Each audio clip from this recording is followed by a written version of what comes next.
tayong mga Pilipino, marami tayong mabuting katangian na naipagmamalaki natin sa buong mundo.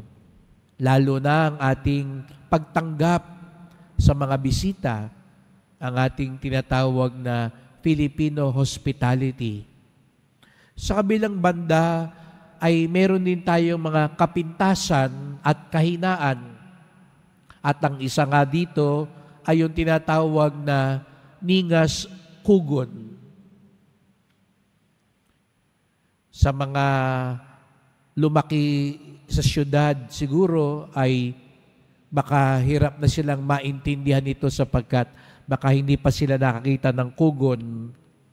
Ngunit ito ay alam natin, ang ningas kugon, ito yung damo na madaling sindihan at mag-apoy. Ngunit sandali lang ang ningas. Inahalin tulad ito sa atin daw na marubdob tayo minsan. Agad-agad, punong-puno, ngunit sandali lang. Madaling makalimot, madaling bumitaw, madaling umayaw. Siguro nga nakikita natin yan sa maraming bagay. Sabi nga sa isang pag-aaral, sa mga panahon ngayon, sa mga kabataan, ang bilis magpalit ng trabaho. Kung dati-rati, siguro po ang ating mga magulang, inaabot ng 30, 40 taon, isa lang ang trabaho talaga kung tutuusin, hanggang magretiro. Pero ngayon daw, kapansin-pansin, ang bilis na palipat-lipat, na para bang may hinahanap, o parang hindi makontento, o pakiramdam ay hindi masaya. Ganon din naman sa mga ugnayan sa buhay. Isang araw, in love na in love. Buhos na buhos. Ilang sandali lang, napakatindi na ng away at hiwalayan na. At sa makalawa, may bago na uli. At sa isang linggo, iba na naman. Ningas kugon, kahit sa trabaho, nung nag-a-apply ka, talagang buhos na buhos. Nagpunta ka pa dito siguro sa Quiapo, nagdasal ka, tanggapin lang ako dito sa trabahong ito. Gagawin ko ang lahat. Matapos ng 1 buwan sa trabaho, wala nang gana, wala na yung dating sigla, naghahanap na ng iba. Mga kapatid, ito raw ang pakaingatan natin. Hindi natin maitatatwa na may mga pagbabago sa buhay.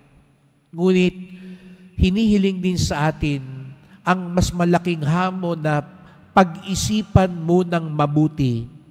Timbangin munang mabuti bago tayo sumalang, sumugod at mag-umpisa.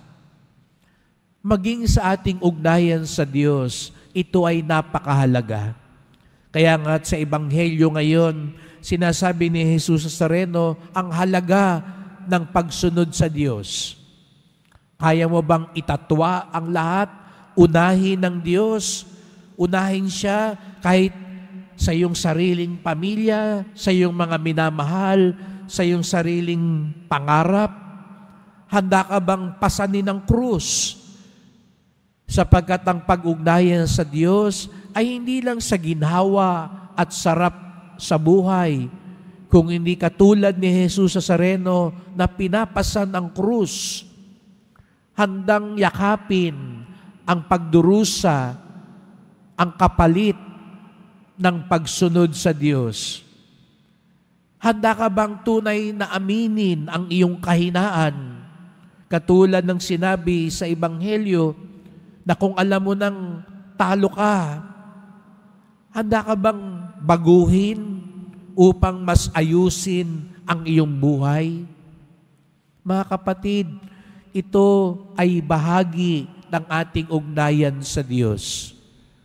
At huwag sana tayong matulad sa ningas kugon, na sa simula, marubdob tayo. Lalo na siguro nung humihiling tayo, lalo na siguro nung nasagot na ang dasal natin. Ngunit ang tunay na hamon sa isang deboto ay ang pagpapatuloy ng kanyang pagsunod, pagmamahal, at pagtitiwala sa Diyos. Kaya nga sa unang pagbasa, yun ang ipinayo ni San Pablo na kanilang pagsumikapan, ang kanilang pagsunod sa Diyos. At kung dumating ang puntong maging handog, katulad ni Jesus sa Nazareno ang kanilang buhay, huwag silang bumitaw.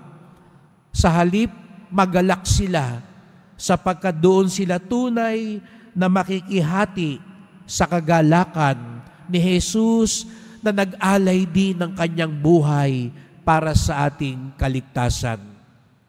Huwag nawa tayong ningas kugon, katulad ng lampara sa ating Santisimo Sakramento, sumasagisag sa pananatili ng Diyos sa atin.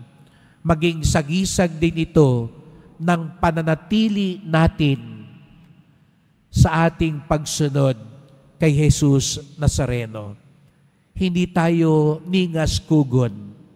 Tayo'y nag-aalab buong buhay habang buhay para sa Diyos.